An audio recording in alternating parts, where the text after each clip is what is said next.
శివాయ అనుకుంటూ ఉండండి.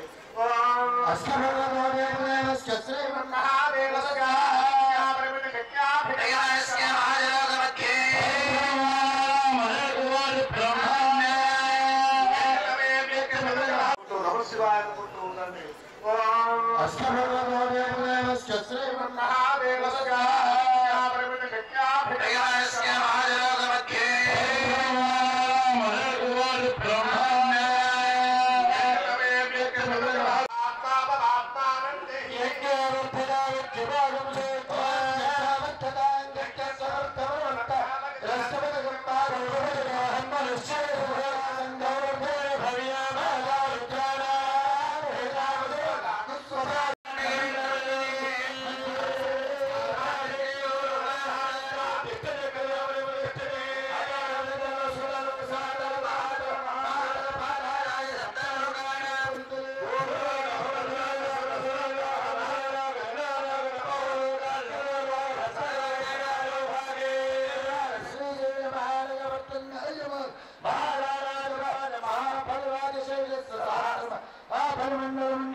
ఏ విధంగా అయితే ఆకాశంలో మెరుపు ఉంటుందో ఆ మెరుపు యొక్క ప్రకాశం ఏ విధంగా ఉంటుందో అటువంటి మెరుపుతో సమానం. భక్తులందరూ కూడా స్వాగతం పలుకుతూ ఉండగా ఆకాశం నుండి చంద్రుడు నక్షత్రములన్నీ కూడా స్వాగతం పలుకుతూ ఉండగా ఆలయానికి కళ్యాణ మండపానికి కట్టినటువంటి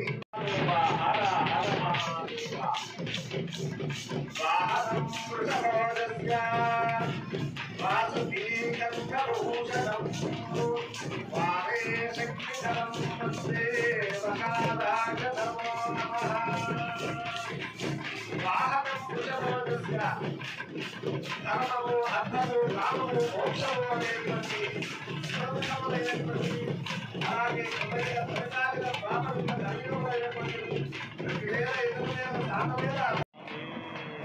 నంది వాహనారూఢుడైనటువంటి ఆ పరమేశ్వరుడు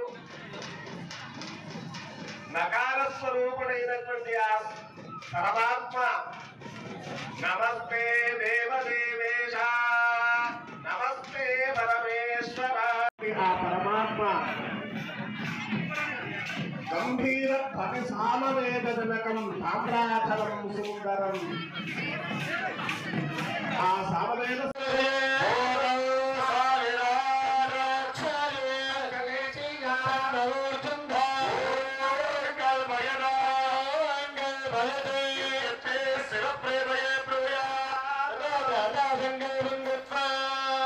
స్వామివారికి మనం సమర్పించినటువంటి ఆ పట్టు వస్త్రములను స్వామివారు ధరించి ఉన్నారు.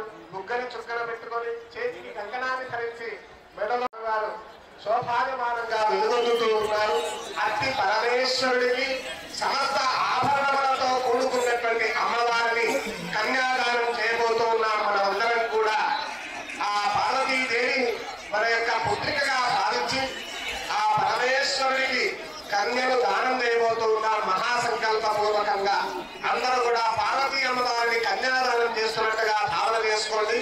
మనస్సులో నమశివాయ నమశివాయ అనుకుంటూ ఉండండి. గౌరీదేవి